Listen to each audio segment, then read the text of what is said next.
Graça e paz, queridos. Você está animado ou não? Estou muito feliz de poder hoje, junto com você, celebrar esse dia, viver mais um dia na presença do Senhor. Não só porque é um dia especial, um dia dos pais, um dia que, como já foi falado hoje, né, em que nós dedicamos um momento para honrar, enfim, mas porque hoje o Senhor nos deu mais uma oportunidade de viver. Porque hoje o Senhor nos deu mais uma oportunidade de oferecer o nosso melhor para glorificar e exaltar o nome dEle. Então, eu e você podemos nos considerar pessoas privilegiadas, porque o Senhor nos deu fôlego de vida, porque o Senhor falou assim, olha, vou te dar mais uma oportunidade de me conhecer, vou te dar mais uma oportunidade de experimentar do melhor daquilo que eu criei, vou te dar mais uma oportunidade de viver intensamente um dia. Quantas e quantas pessoas que agora estão no hospital, estão acamados e não podem de forma alguma sair de lá, porque estão cometidos por alguma doença, com um problema, mas eu e você estamos aqui. Eu e você temos fôlego de vida, temos saúde, quem sabe ela não está do jeito que você gostaria, mas ainda dá tempo de arrumar, ainda dá tempo de acertar, dá tempo de fazer, quem sabe, uma dieta, começar a praticar alguma atividade física e melhorar. Mas fato é que nós não temos só o nosso corpo para resolver. Nós também temos um espírito para cuidar. E aí, quem sabe, às vezes um problema que está refletindo no corpo não é só por causa de uma alimentação, quem sabe não é só por causa de uma falta de exercício, quem sabe às vezes é a alma que está doente. Então nós precisamos cuidar de tudo. Precisamos cuidar do corpo, precisamos cuidar da alma, mas também precisamos cuidar do nosso espírito. E isso vai vir mediante um relacionamento com Deus. E eu quero hoje, junto com você, falar um pouco sobre o Dia dos Pais, mas usar também uma referência de um grande pai da Bíblia. Eu até peguei uma anotação que nem é daqui agora, mas vamos lá. Peguei outra administração, que tomara que tenha pegado certa. Deixa eu ver aqui. Eu esqueci meu tablet em casa, e aí eu tive que repontuar um monte de coisa aqui. Mas é isso aqui. Está aqui. Hoje é o Dia dos Pais, né? É uma dádiva ser pai ou não é? É uma bênção ser pai, né? Ser pai é você ter uma grande responsabilidade sobre uma herança que Deus coloca nas suas mãos. É você não sair de um momento onde, quem sabe, você não via medo em nada, onde você não se preocupava em arriscar, onde você pensava, não, eu vou fazer porque eu só eu e minha esposa, eu estou sozinho, né? Na maioria das vezes tá o marido e a esposa, então nós podemos arriscar muitas coisas, nós podemos nos aventurar em várias coisas, porque estamos nós dois conseguimos nos virar. Mas a partir do momento que você tem um filho, você já começa a frear nos riscos. Você já começa a pensar, analisar, porque agora não são mais 2, quem sabe 3 ou 4 na família. Então você já começa a pensar, poxa, agora eu tenho um filho, agora eu tenho uma filha, então eu não posso mais ser tão arriscado como eu era. Porque agora eu tenho que pensar por mais alguém. Alguém depende de mim. Então ser pai, ele é uma dádiva. E nós compreendemos que ser pai muda muitas coisas na vida de um homem. Um homem que às vezes é aquela pessoa meio displicente, que já não é tão responsável, que quase nem cuida de si, a partir do momento que assume uma responsabilidade paterna, muita coisa muda. Às vezes algumas pessoas falam assim, nossa, mudou da água para o vinho depois que foi pai. Parece que ficou altamente responsável, parece que mudou, cresceu. Mas é porque entrou e caiu em si, que agora ele tem uma alta responsabilidade nas suas mãos. Então, a maturidade aparece, a responsabilidade aparece, o senso de cuidado e proteção, ele é ligado na mesma hora. Alguns não, né? Mas na maioria funciona desse jeito, né? Alguns continuam às vezes irresponsáveis, imaturos, mas na maioria dos casos é habilitado um modo de proteção e um modo de responsabilidade a partir do momento que se tem um filho. E quais são as responsabilidades de ser um pai? Primeiro, provedor financeiro. Eu acho que essa é uma das coisas que mais pega no coração de um homem, na mente de um homem, porque ele passa a compreender com uma forma mais intensa que agora não é só mais a esposa que depende dele, e às vezes os dois trabalham, e às vezes aquele senso de responsabilidade é dividido. Mas a partir do momento que se tem um filho, o que vem ali para o homem? Um peso muito grande. Porque ele entende que agora ele vai ter que comprar fralda, ele vai ter que comprar leite, ele vai ter que cuidar de alguém que não consegue cuidar de si mesmo.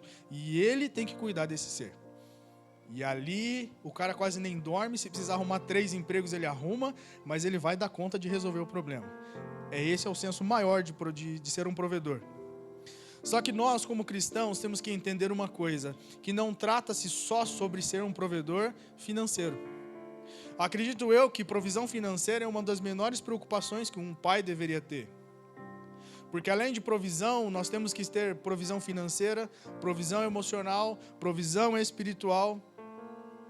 E são uma das coisas que, falando de espiritualidade, é uma das coisas que só você pode fazer. A esposa mesmo trabalhando, ela não consegue assumir esse lugar.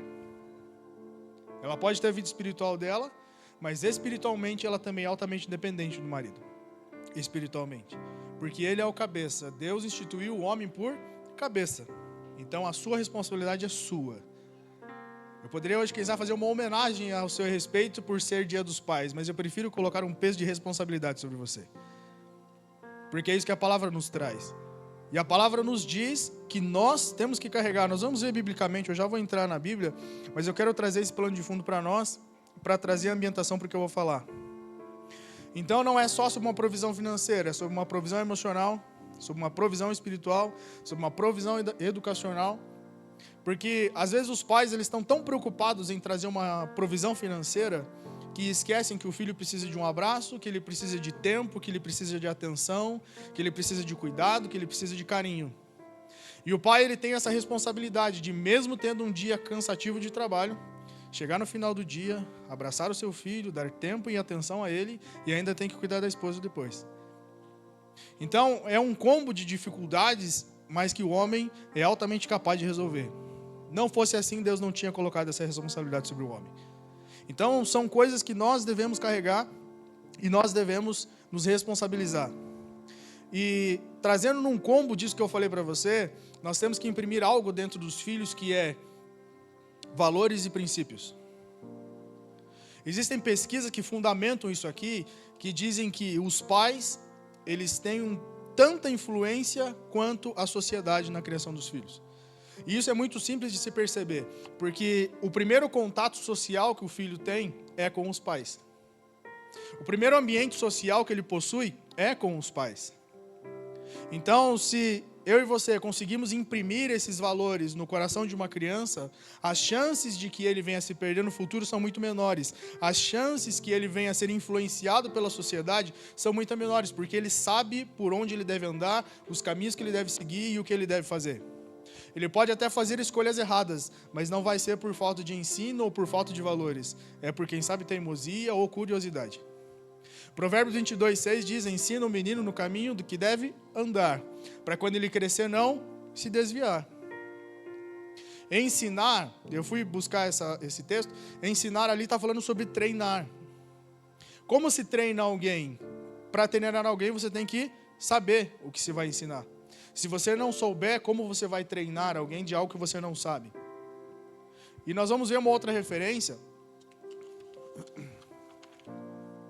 Eu vou trazer ela daqui a pouco para você.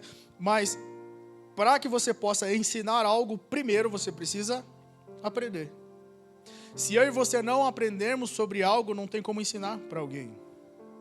E a vantagem de você ensinar alguém num aprendizado é que quando você ensina, você aprende de novo. Você reforça as suas convicções, reforça os valores que você possui, reforça o entendimento que você tem sobre aquilo. E automaticamente você vai aprendendo mais. Você vai buscando mais recursos, mais informações e você vai aprendendo ainda mais. Então, ensinar os filhos no caminho é trazer valores e princípios da palavra. É mostrar quem é Deus para esses filhos. Então, esse é o papel de um pai, é um papel de uma mãe, mas trazendo a responsabilidade dos pais agora, essa é uma das responsabilidades que nós temos. Uma coisa que nós aprendemos e percebemos no dia a dia, e nem a ciência precisa nos falar disso, mas crianças, elas são ótimos repetidores de comportamento. Ontem, eu falei um pouco sobre isso na igreja que eu fui ministrar ontem, e uma das perguntas que eu fiz, e eu vou fazer para você é: quantas vezes você se viu numa ação ou num comportamento do seu filho? Como assim? Quantas vezes você viu ele fazendo algo que você faz? Com certeza, inúmeras vezes. Porque ele tem um relacionamento com você. Porque ele anda com você. Ele mora com você. Então, automaticamente, o que ele vai fazer? Replicar os seus comportamentos. Mas replicar comportamento é uma coisa que traz para nós uma preocupação. Porque ele pode tanto replicar coisas boas, quanto coisas ruins. Então, eu e você temos uma responsabilidade de ter atitudes e ações boas. Porque eles vão replicar e vão imitar o que nós estamos fazendo. Eu anotei uma frase aqui, que eu achei bem interessante, e ela diz o seguinte: suas ações falam tão alto, que eu não ouço o que você está dizendo.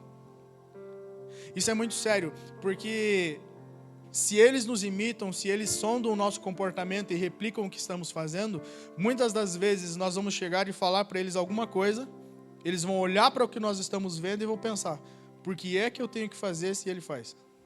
Ou por que é que eu não posso fazer se ele está fazendo? É aquele velho ditado que diz assim: faço o que eu digo e não faço o que eu faço. Mas nós, como cristãos, não podemos andar nesse lugar, não podemos andar nesse caminho. Nós temos que andar em um ambiente de obediência à palavra de Deus. E nós vamos ver o quão importante isso é através da história de um grande patriarca da Bíblia, mas eu preciso trazer essas informações para fazer sentido o que eu vou dizer.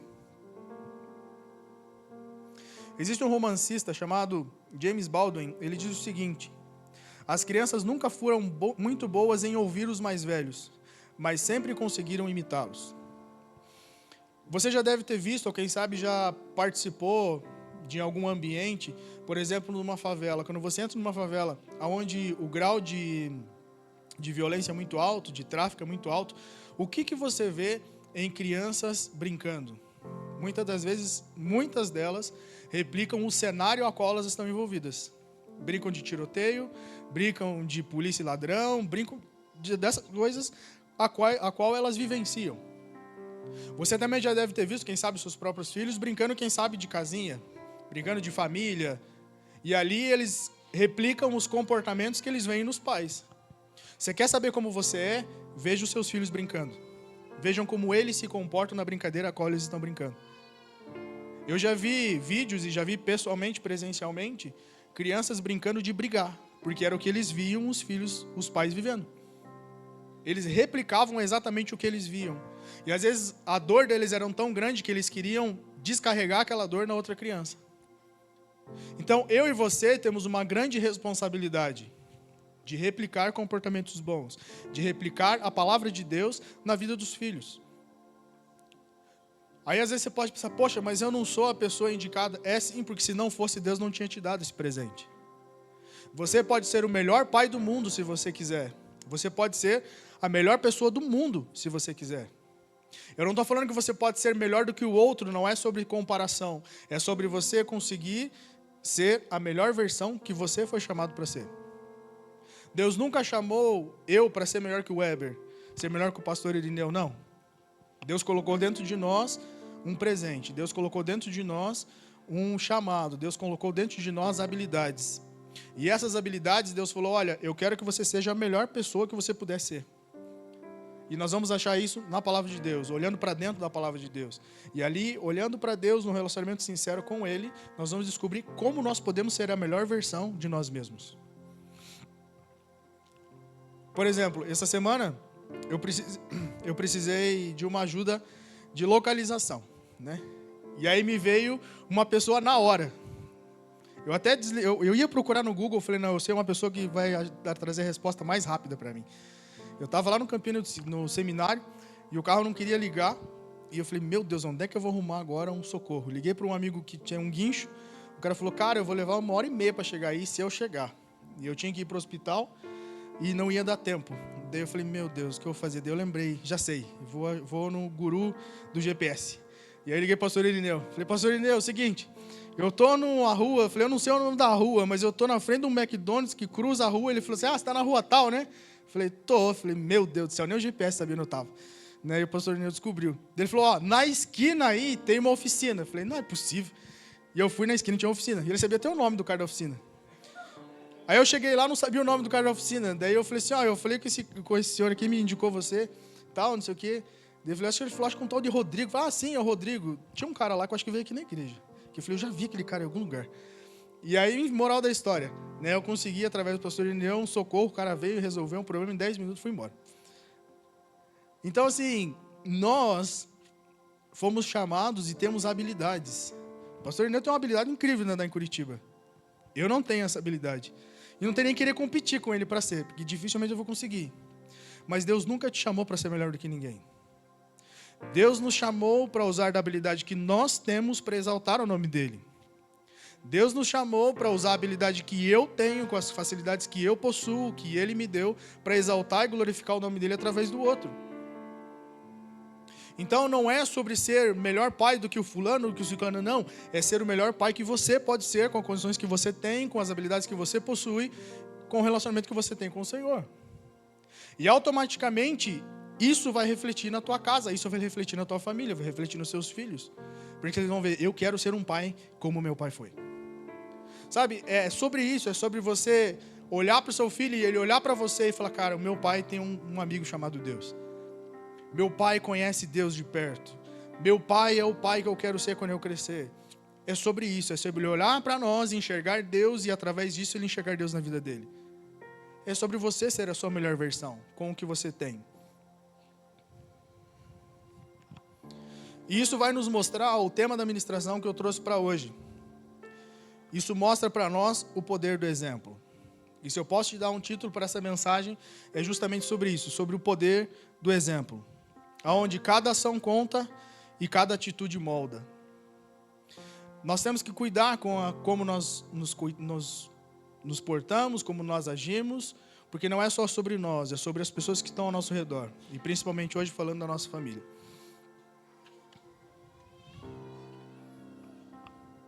Porque quando você olha para filho, você olha para quê? Investimento no futuro.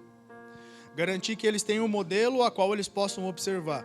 Porque se o seu filho não consegue enxergar o modelo em você, ele vai buscar o modelo lá fora. Se ele não consegue enxergar modelos internos, ele vai buscar modelos externos. E o problema é o que ele vai encontrar por aí. Quem vai investir? Porque se trata de ele ter um modelo positivo para seguir e imitar. Então se trata sobre isso. Se você puder, abra sua Bíblia, ainda não é o texto base, mas Deuteronômio, no capítulo 6. Nós vamos ver alguém que ama ao Senhor, no versículo 5 ao 9. E assim, quando o Senhor viu... Eu acho que eu peguei no texto errado. Eu coloquei no lugar errado. Espera aí só um pouquinho. Deuteronômio estava em Gênesis. Deus dá uma orientação e fala o seguinte: portanto, amem o Senhor, nosso Deus, com todo o coração, com toda a alma e com todas as forças. Guardem sempre no coração as leis que eu lhes estou dando hoje. E não deixe de ensiná-la aos seus filhos. Repitam essas leis em casa, em fora de casa, quando se deitarem, quando se levantarem. Amarrem essas leis nos braços e na testa, para que não se esqueçam delas. E as escrevam no batente das portas, das suas casas e nos portões. Mas o texto, ele começa, esse texto que eu falei para você, ele começa dizendo: portanto, amem o Senhor, nosso Deus, com todo o seu coração. O que é amar de todo o coração? É você fazer de tudo para amar ao Senhor. É o seu coração não almejar mais nada além do Senhor. Com toda a sua alma, com todas as suas forças. Guardem-a no coração. Sabe, eu sempre falo uma coisa, que não basta a gente saber que a Bíblia tem promessas, saber que ela é verdadeira, achar a Bíblia maravilhosa, entender que nela existem promessas. Se nós não pegarmos tudo que está ali e começarmos a viver intensamente o que está escrito ali. É como você ter um manual de instrução de algo que você não sabe mexer, você saber que aquela ferramenta, que aquele eletrodoméstico, aquele produto vai mudar a tua história, vai facilitar a tua vida. Mas mesmo sabendo do manual, sabendo que ela é boa, você não lê o manual para descobrir como ela funciona e como ela pode trazer algo bom para a tua história. A Bíblia é isso para nós. A palavra de Deus, ela foi destinada para que nós venhamos guardar no coração. Guardar no coração é você entender, compreender e vivê-la. Só que não é só sobre isso. Ele continua dizendo: não deixe de ensiná-las aos seus filhos. Tem uma outra tradução, acho que é a NVI que eu vi. Ela diz assim, na NVI diz: ensine-as com persistência aos seus filhos. Fale sobre elas quando estiver sentado em casa, quando estiver andando pelo caminho, e quando se deitar e quando se levantar. Então, ensine a todo o tempo. Então, o peso de responsabilidade de ser um pai, de ser pais, não é só sobre prover algo financeiro ou algo material. Vai muito além disso, de levar princípios e valores espirituais, levar a Deus ao coração delas. Mas quando se deve fazer isso? Em todo o tempo, segundo diz a Bíblia. E ensine-as com persistência. Por que tem que ensinar com persistência? Porque provavelmente vai se achar resistência em alguns momentos. Mas você tem que insistir, você tem que persistir, você tem que continuar e avançar, continuando e ensinando os princípios e valores de Deus. Um judeu, ele ensina o filho até os 10 anos, ele tem que saber todo o Pentateuco, ele tem que saber toda a palavra, compreendê-la, decorá-la e sabê-la de ponta a ponta. Mas eles ensinam em todo o tempo. Então nós temos uma responsabilidade de levar a palavra de Deus aos nossos filhos. E uma coisa que é interessante é que, para que a gente possa ensiná-la, Deus fala primeiro, você tem que ter ela dentro de você. Não tem como ensinar algo, como eu já falei há pouco, sem primeiro ter vivenciado, sem primeiro ter experimentado. Primeiro em nós, depois neles.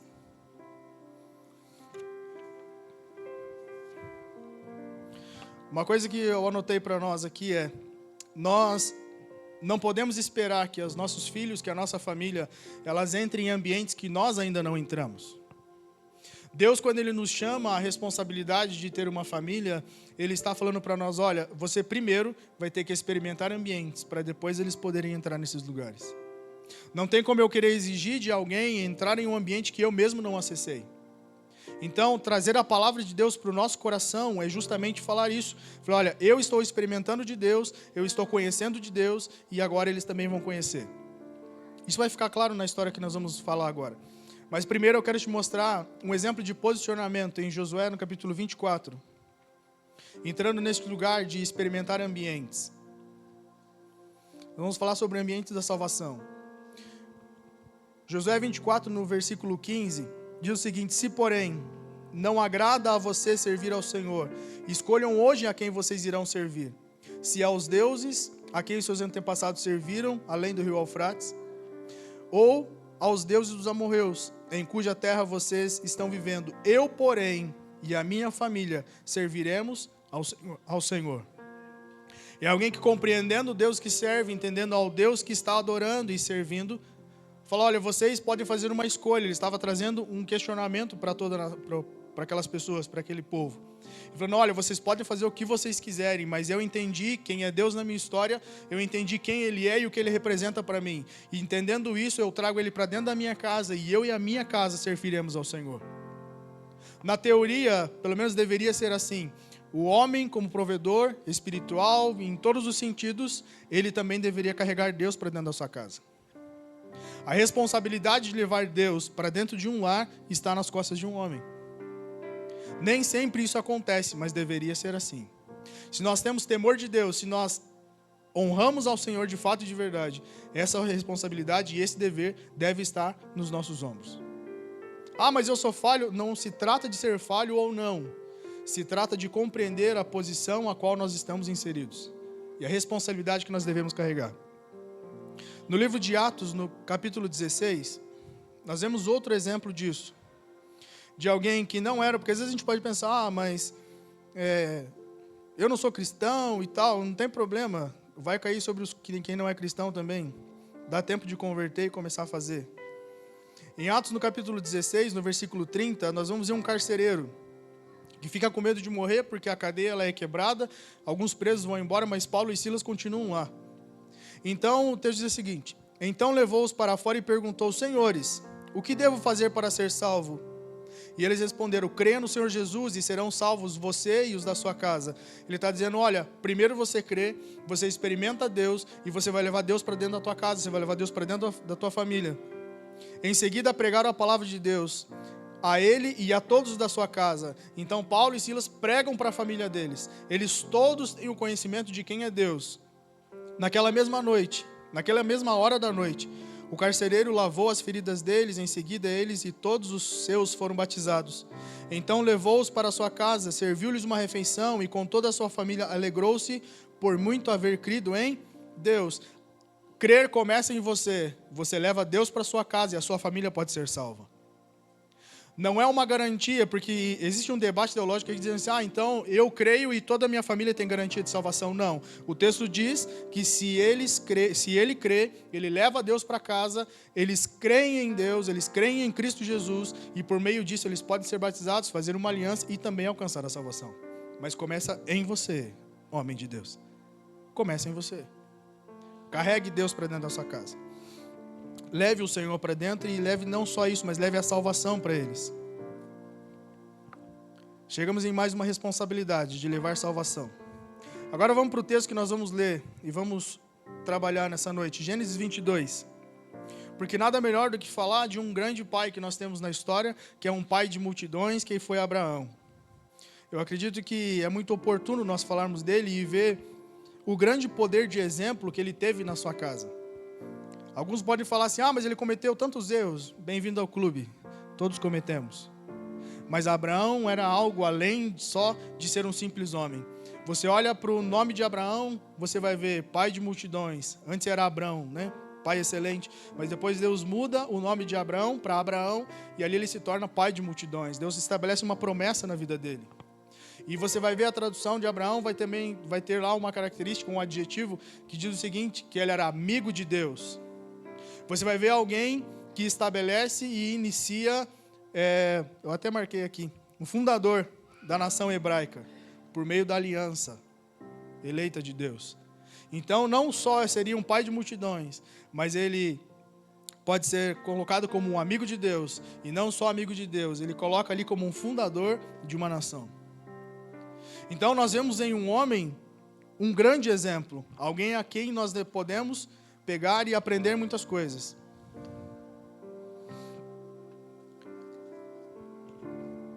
Eu não vou ler todo o texto, eu vou tirar só alguns pontos aqui, mas você vai ver do Gênesis 22, do 1 ao 18, você vai ver exatamente o cenário onde Deus coloca Abraão à prova. Você vai ver Deus falando assim, Abraão, eu fiz uma promessa para você, agora eu estou resgatando e estou te pedindo o que eu te dei. E nesse pedido, nós vamos ver em Abraão confiança, nós vamos ver em Abraão relacionamento, nós vamos ver em Abraão alguém que realmente acreditava e confiava no Deus que ele servia. E isso não bastando, nós vamos ver agora que o poder do exemplo que havia em Abraão replica em Isaac. E nós vamos ver um cenário onde Deus pede Isaac para Abraão, fala, Isaac, eu quero o seu filho, o seu único filho, quero que você ofereça em sacrifício para mim. Abraão, obediente, ele vai, pega o filho, pega a lenha, pega 2 escravos, 2 empregados, leva junto. E quando ele chega ao ponto de oferecer o próprio filho, Deus interrompe aquele cenário e fala, não, Abraão, não quero que você faça isso, não faça mal para o menino. Eu estou vendo que você me obedece, estou vendo que você me ama, então não faz isso. E ali Deus intervém e coloca um carneirinho e ele sacrifica. Só que em todo esse texto, eu não vou ler ele todo para não tomar o tempo, mas eu quero trazer alguns pontos que eu achei muito interessante e eu acredito que vai ser muito valioso para nós aqui. Nós falamos até agora sobre exemplo, sobre poder de exemplo, sobre responsabilidade, sobre situações a qual nós temos e carregamos, que são extremamente importantes para o andamento de uma família. E nós vamos começar a ver muitas dessas coisas na vida de Abraão. O quão importante foi valorizar e viver essas coisas. O primeiro ponto que eu quero trazer para você é que Abraão foi uma referência de relacionamento com Deus. Ele foi um amigo de Deus, ele foi um exemplo de confiança. Ele abriu mão de tudo que ele tinha por uma palavra de Deus. Será que eu e você temos a capacidade, a hombridade, a confiança em Deus de abrir mão de todas as coisas por uma palavra de Deus? Por uma palavra e uma promessa que Deus fez, porque Deus, quando ele chega para Abraão e fala assim, Abraão, sai da tua terra, do meio da tua parentela, para uma terra que eu vou te mostrar. Deus não dá nem o destino para ele, mas Deus dá uma palavra. E para nós que cremos em Deus, que acreditamos no Senhor, uma palavra de Deus tem que ser suficiente. Se nós realmente acreditamos e confiamos no Senhor, uma palavra de Deus tem que ser mais do que suficiente para nós nos posicionarmos e nós agirmos. Se isso não é suficiente, nós temos que rever o nosso relacionamento com o Senhor.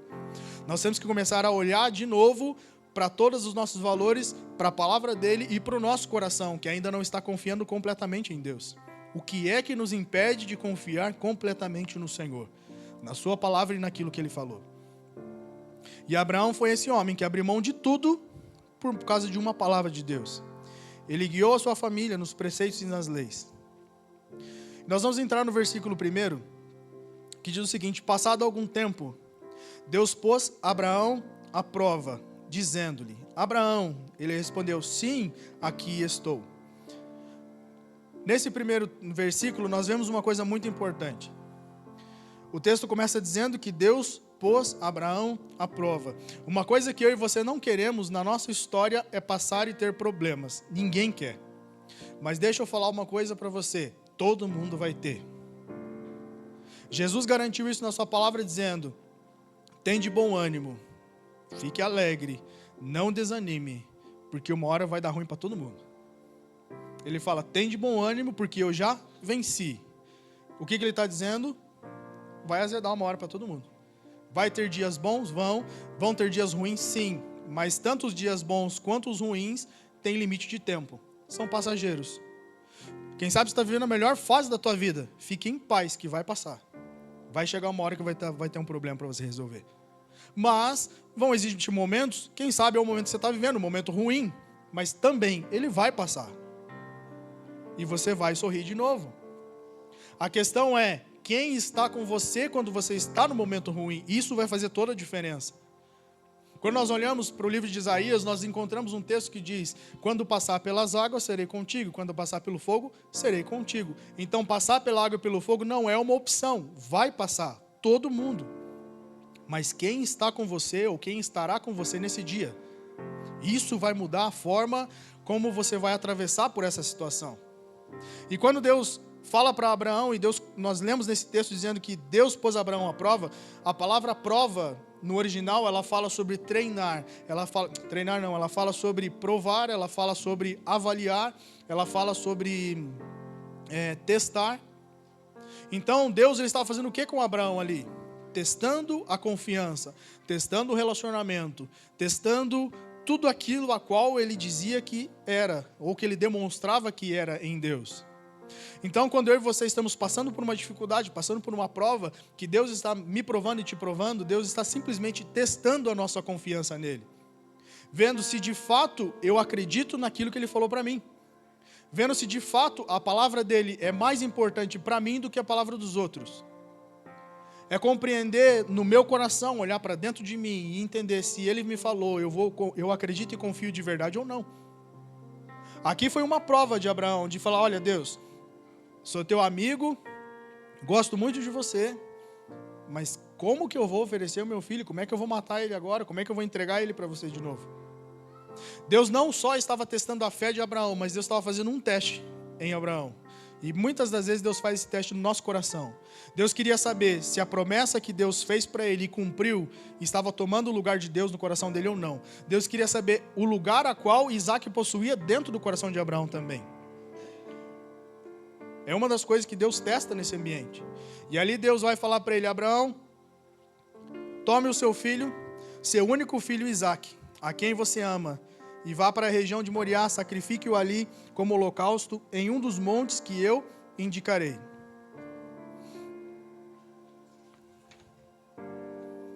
E aqui eu faço uma outra ressalva para nós. Deus ele pegou pesado com Abraão aqui.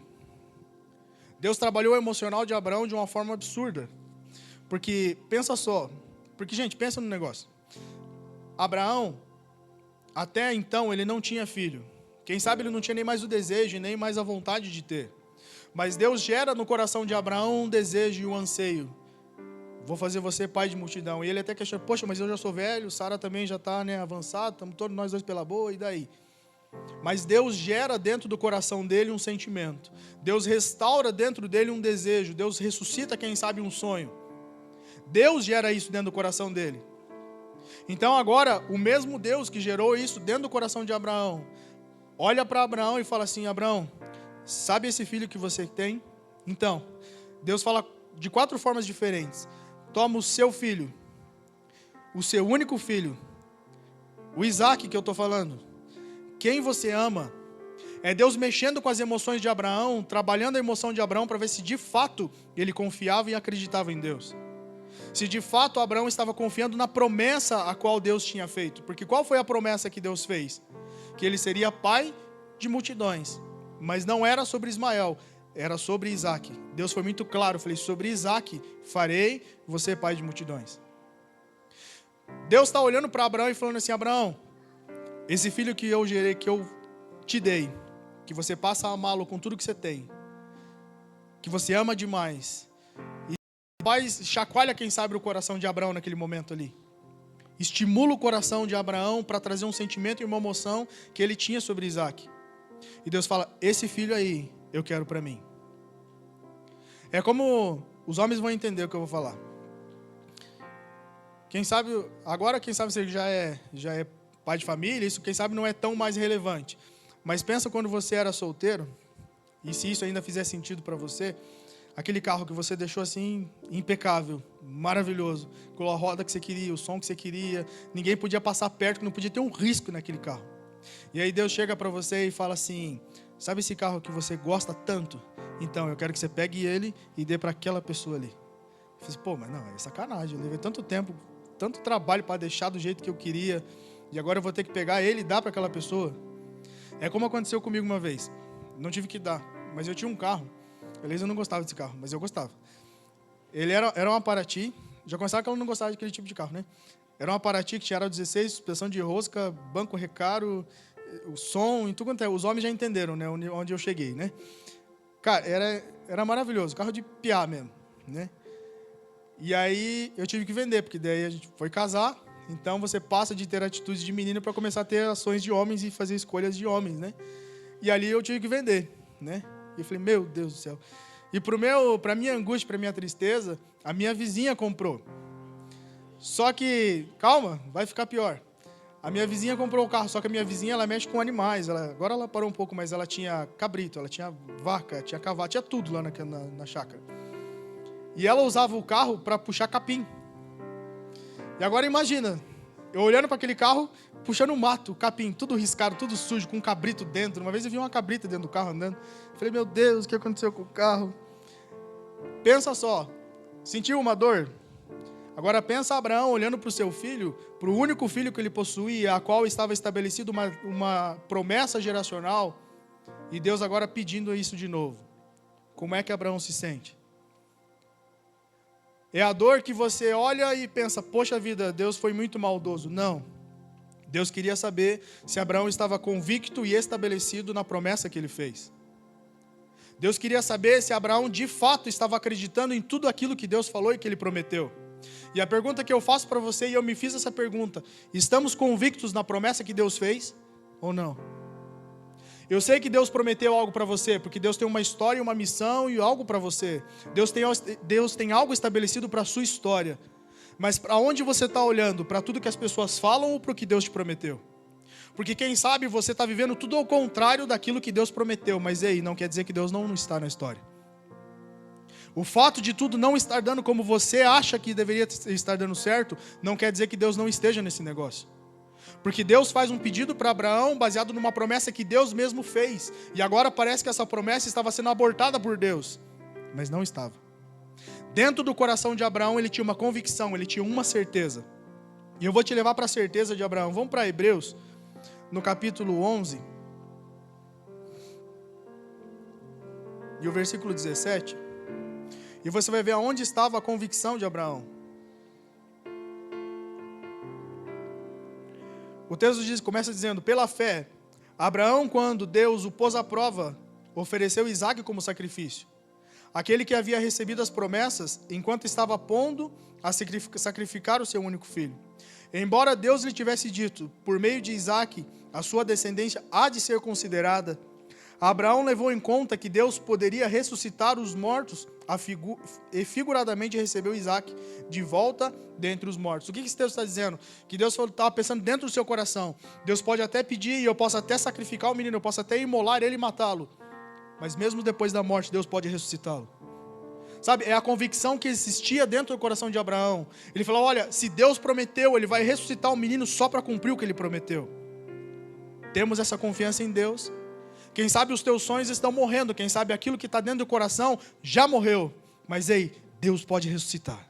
Se você confiar, se você acreditar no que Ele te prometeu. O fato de estar dando tudo errado para mim, na minha ótica, nos meus olhos, não quer dizer para Deus que isso morreu. Não. Deus é Deus, soberano sobre todas as coisas. Jesus morreu, o inferno fez festa, mas ele não sabia que era preciso morrer para depois Jesus ressuscitar. Sabe, uma coisa que nós temos que compreender é que todas as bases de confiança que não estiverem alicerçadas em Deus vão ser destruídas por Deus na nossa vida. Tudo aquilo que não está estabelecido e fundamentado em Deus, na sua palavra, na confiança e na convicção no Senhor, vão ter que ser destruídas. Porque Deus não divide a glória dele com ninguém. E eu e você, como cristãos, temos que entender que a nossa fé, a nossa confiança não pode estar em coisas, tem que estar no Senhor. E às vezes, desconstruir algo dá mais trabalho e dói mais do que construir algo novo. Uma coisa que nós temos que compreender é, a partir do momento que nós começamos a caminhar com o Senhor, tudo aquilo que nós construímos em coisas, em religiosidades, em situações naturais, vão ter que ser destruídas para que agora nós possamos ter convicções na palavra, nas promessas, diretamente em Deus. Por isso que às vezes a dor do processo ela é difícil, ela é dolorosa, porque tem que ser desconstruído. Quando nós olhamos para a história de mártires da Bíblia, quando nós olhamos para grandes homens da palavra de Deus, nós vemos que existem mais tempos no processo do que na vitória. Você olha para a vida de Daniel, você olha para a vida de José. José começa a ter um sonho com 15, 16 anos e governa com 53, 54, 50 e poucos anos. E você olha para o tempo de processo, é maior, porque o tempo de construção demora mais. Tempo de desconstrução e construção demoram muito. Convicções para serem estabelecidas no nosso coração, elas dão trabalho, porque nós temos uma coisa chamada humanidade, somos humanos, somos naturais, e às vezes para compreender o sobrenatural de Deus, dá trabalho. Para colocar e estabelecer essas confianças, é muito difícil. O tempo que nós levamos para confiar e obedecer, dá mais trabalho do que depois para experimentar. Mas nós é que damos esse tempo, nós que determinamos esse momento. Então eu falei para você que Deus também estava olhando a posição a qual Isaac possuía. Deus estava olhando para Abraão e vendo aonde estava a convicção da promessa. Só que Abraão, ele prontamente obedece. Por que Abraão obedece? Porque ele está baseado na confiança, ele está baseado na palavra e ele está baseado na promessa. Você quer continuar e não desistir? Baseia a sua vida nessas coisas.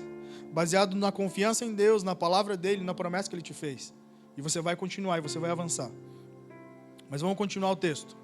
No versículo 4, eu pontuei outra coisa que é interessante nesse texto. Depois você pode ler o capítulo inteiro e buscar algumas outras coisas, e eu sei que Deus vai falar ainda mais no seu coração. Mas devido ao tempo, eu vou só pontuar essas questões. No terceiro dia, Abraão ergueu os olhos e viu o lugar de longe. Aqui, quando eu comecei a ler esse texto, eu parei nesse lugar e tomei atenção a duas palavras: ergueu os olhos. Muitas das vezes eu e você não conseguimos mais olhar para o destino da promessa porque nós estamos olhando para o lugar errado. E enquanto nós estivermos olhando para o chão, enquanto nós estivermos de cabeça baixa, entristecidos, pensando, quem sabe, no que vai acontecer ou o que está acontecendo, nós esquecemos do caminho para onde estamos indo. Nós temos que olhar para a promessa. Ah, mas tem tanta gente falando na minha cabeça. Esquece das pessoas que estão falando, esquece da multidão e olha para o Deus que está acima de todas as coisas. Foque os seus olhos no Senhor, foque os seus olhos para a promessa que Ele te fez. Quando Abraão olha para a promessa, ele vê uma coisa, ele vê o caminho de longe, ele vê o lugar de longe. Quando nós olhamos para onde Ele nos prometeu e olhamos para o destino a qual nós estamos indo, nós paramos de olhar ao redor e começamos a olhar para a promessa. E o texto diz que, erguendo os olhos, ele viu o lugar ao longe, para onde eles estavam indo. E o texto diz: disse aos seus servos: fiquem aqui, com o jumento, enquanto eu e o rapaz vamos até lá. Depois de adorar, voltaremos. Aqui nós vemos uma prova de confiança no versículo 5. Porque Abraão, além de ter obedecido ao Senhor, ele olha para o lugar onde estavam indo. Quando ele observa para onde eles estavam indo, estava próximo ao lugar. Ele estabelece aqui um parâmetro de confiança para os servos dele. Ele fala: ei, vocês vão ficar aqui agora, vocês vieram com a gente até aqui. Ótimo, até aqui tá bom. E Abraão dá uma ordem para os empregados: eu e Isaac vamos até lá. Só que não só vamos até lá. O texto diz que depois de adorar, voltaremos. O que Abraão tinha aqui? Um parâmetro de confiança absurdo e absoluto. Porque ele sabia que ele ia lá, ele teria que obedecer a Deus, ele teria que sacrificar Isaac. E a confiança que nós lemos agora em Hebreus 11:17 está estampada aqui também. Aonde ele afirma para os empregados: não vou voltar sozinho, eu volto com o menino, porque nós vamos adorar ao Senhor, de alguma forma ou de outra, nós dois vamos voltar. Qual é o padrão de confiança que nós estamos tendo no Senhor? Independente do cenário a qual você está vivendo, Deus é soberano para cumprir o que Ele prometeu. E aqui eles dizem: voltaremos juntos. No versículo 6, existe uma outra coisa, e ele fala o seguinte: Abraão pegou a lenha para o holocausto e a colocou sobre Isaac. Ainda faz Isaac carregar a lenha. O seu filho, enquanto ele mesmo carregou a brasa e a faca com as próprias mãos. Caminhavam os dois juntos. O que nós menos vemos hoje são famílias caminhando juntas. É o que você menos vê, infelizmente. São realidades que às vezes você vê uma família dentro de uma igreja, o resto da família dentro de outra, e outros nem na igreja estão. Mas é uma realidade que estamos vivenciando. Infelizmente é assim. Mas o porquê que isso acontece? Por falta de impressão de princípios e valores, por falta de exemplo, por falta de exemplo dentro da casa. Porque o texto diz que os dois caminhavam juntos. Por que você acha que Isaac caminhava com Abraão? Porque, gente, Isaac com certeza já tinha pego o fio da meada. Ele olhou e justamente ele faz esse questionamento no próximo versículo. Abraão está ali com Isaac, Isaac olha para a lenha que ele está carregando, olha para a brasa, olha para o cutelo, e ele olha que não vê bicho nenhum para ser sacrificado. Com certeza na cabeça dele: pera aí, tem uma coisa errada nesse negócio. E aí ele faz essa pergunta para Abraão. No 7, Isaac diz a Abraão o seguinte: meu pai. Sim, meu filho, eu estou aqui, respondeu Abraão. E Isaac perguntou: a brasa e a lenha estão aqui, mas onde está o cordeiro para o holocausto? Mais um parâmetro de convicção. E Abraão responde: Deus mesmo há de prover o cordeiro para o holocausto, meu filho. E os dois continuaram a caminhar. Quando Isaac caminha com Abraão, não é só simplesmente o ato de estar perto. O caminhar é um ato de você falar: olha, eu confio em quem eu estou caminhando, e por confiar nele, ver o nível de relacionamento que ele tem com o Senhor, eu decido andar junto com ele. O problema é que hoje muitas famílias estão divididas porque elas não conseguem ver dentro da própria casa padrões de relacionamento com Deus, não conseguem confiar em quem são os tutores, espiritualmente falando. Às vezes não vê a paixão estampada nos próprios pais para que eles possam acompanhar e ter a mesma sede de conhecer. Não vou dizer que isso é 100% em todos os ambientes, não. Mas muitas das vezes os filhos não acompanham os pais porque não vem estampado nos pais o desejo por Deus que eles deveriam ter. E por não possuir isso, não conseguem ter uma ambição, no bom sentido, mas um desejo e um anseio por conhecer o mesmo Deus. Então, se nós temos que ter o poder do exemplo, como eu dei para esse exemplo, usando Abraão como exemplo, se nós não conseguimos ter esse exemplo estampado, demonstrar essa paixão, como nós queremos replicar essa paixão em alguém? É difícil. Nós primeiro temos que ser apaixonados. Ou você acha que Isaac estava andando ali de bobeira? Não, ele via em Abraão algumas coisas, eu até coloquei aqui para nós. Porque Isaac via mais do que um pai. Ele via no pai um amigo de Deus. Ele via no pai alguém que se relacionava com o Senhor, alguém que confiava de verdade em Deus. E essa confiança, essa paixão, essa convicção, ela é passada para Isaac, ao ponto de ele caminhar junto. E nós vamos ver que Isaac, ele se permite ser oferecido como sacrifício. Agora, por que você acha que Isaac se permite ser oferecido como sacrifício? Porque ele tinha medo de Abraão? Quem sabe Abraão ameaçou Isaac? Não. pura e simples convicção de quem era o Deus de Abraão. Porque ele via em Abraão uma sinceridade, ele via em Abraão um relacionamento constante com Deus. E eu creio que Isaac, olhando para aquilo, poxa, se para o meu pai Deus é tão importante assim, se ele está me oferecendo, eu sei que isso deve ser extremamente importante e valioso para Deus, então eu também quero ser especial e importante para o Senhor. Sabe, o nosso exemplo vai arrastar.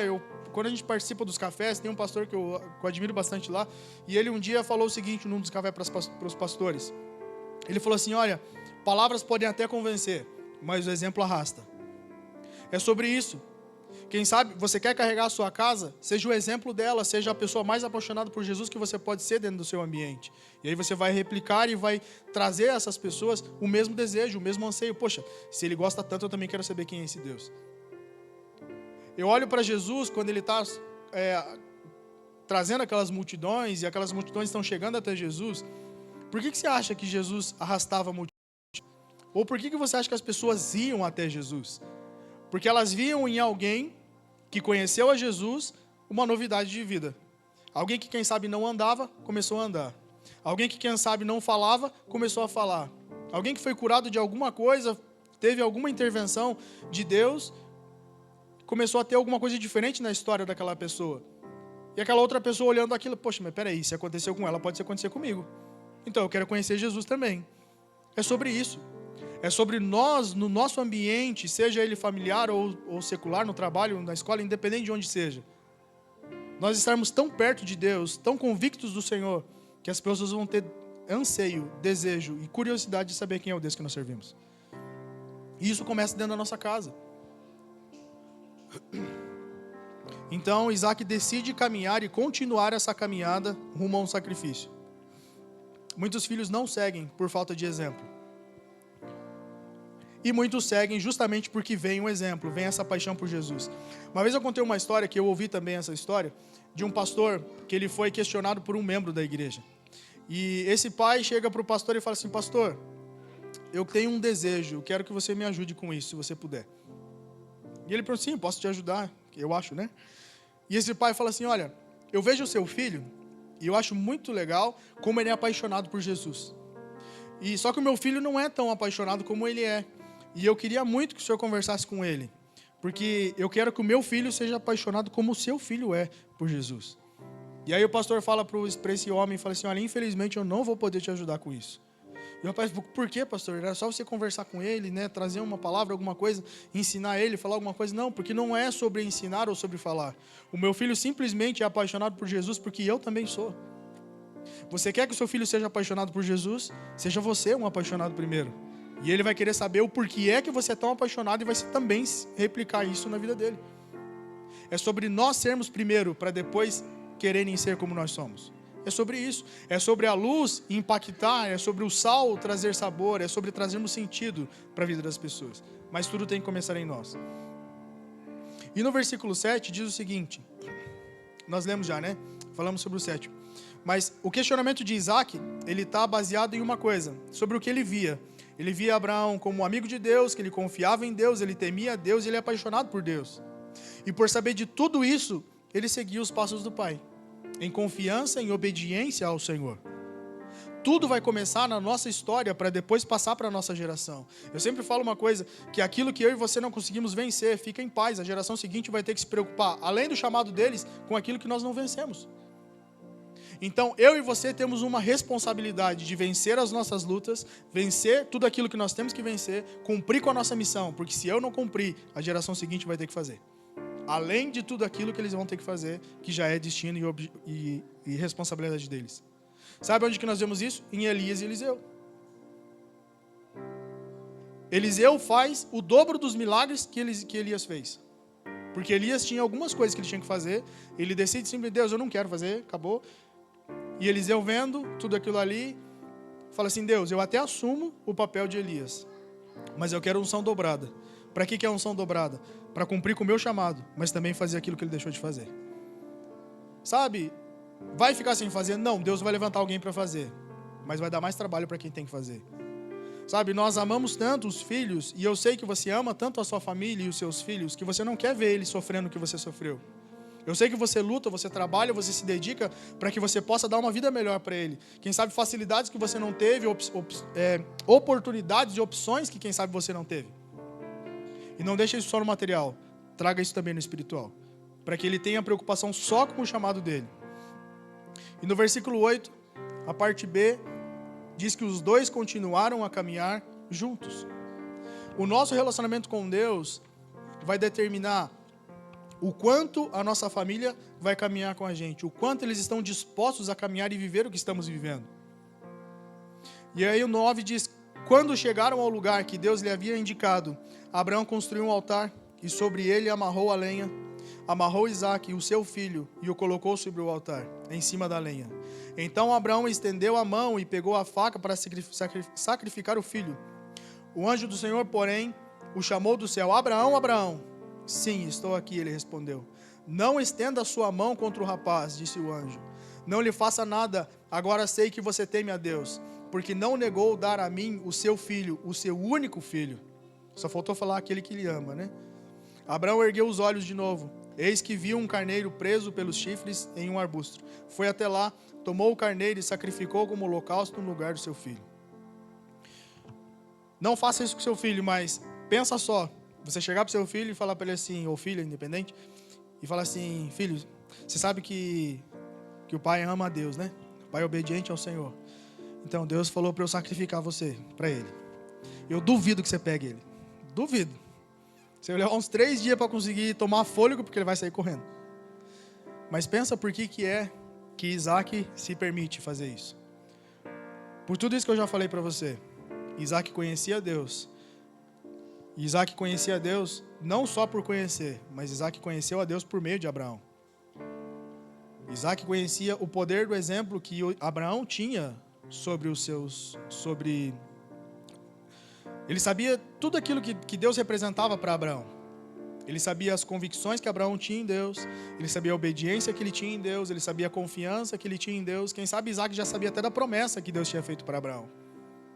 E por saber de tudo isso, ele se permite viver o que Abraão estava vivendo.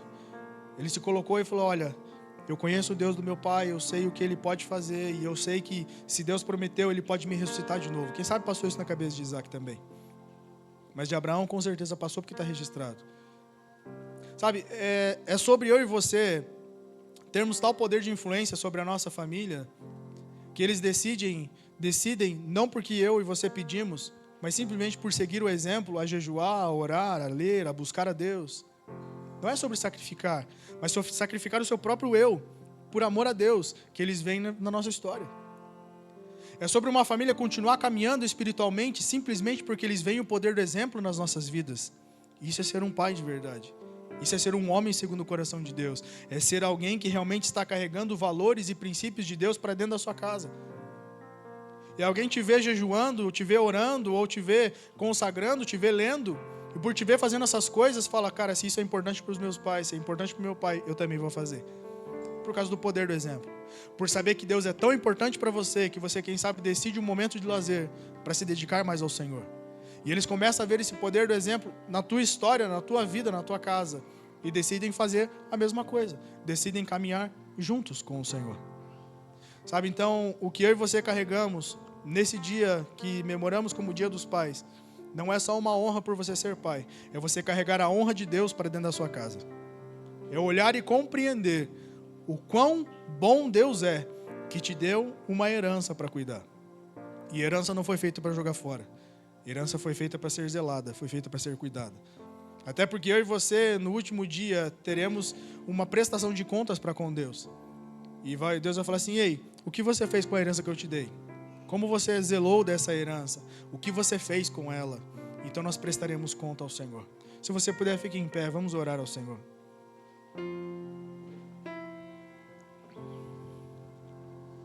A palavra de Deus, ela diz que filhos são como flechas nas mãos do arqueiro. A pergunta é: como estamos e para onde estamos enviando essas flechas? Que pai estamos sendo nessa geração? Que pai estamos sendo para a nossa geração, para os nossos filhos, para a nossa família?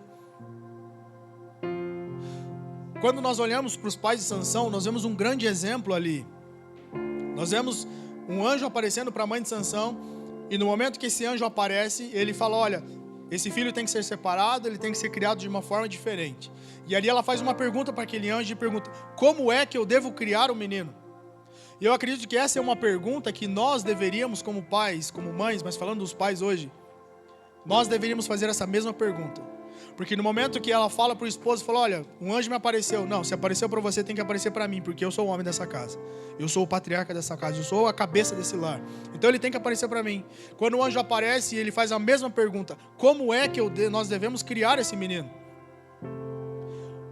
Como eu e você temos cuidado daquilo que Deus nos deu? Temos o cuidado e a preocupação de saber como Deus quer que nós criemos os nossos filhos? Fazemos essa pergunta ao Senhor Deus. Quem sabe os seus sonhos não foram estabelecidos por completo, por decisões e escolhas. E às vezes o problema maior é que os pais tentam replicar nos filhos a frustração dos sonhos que não alcançaram. E esse é o grande problema. Ao invés de tentar replicar no filho aquilo que você não alcançou, façamos uma pergunta a Deus. Deus, você tem algo estabelecido para a vida dos meus filhos. Como é que eu devo guiá-los? Como eu devo orientá-los e como eu devo cuidar deles? Isso sim é uma decisão e é uma pergunta acertada em Deus. É entender no Senhor como nós devemos criá-los. Qual é o objetivo de Deus para com eles? Para que como uma flecha eles sejam lançados no alvo correto. Então que eu e você nessa noite possamos agradecer a Deus pela honra e pela oportunidade de estarmos aqui. Você de ser um pai abençoado. Quem sabe não é o melhor pai do mundo, não é um pai perfeito e não precisa. Mas você precisa ser o melhor daquilo que você pode ser. É buscar em Deus ser a melhor pessoa que você pode ser. E só vai conseguir isso no Senhor. Pautado num relacionamento com a palavra de Deus. Então eu quero...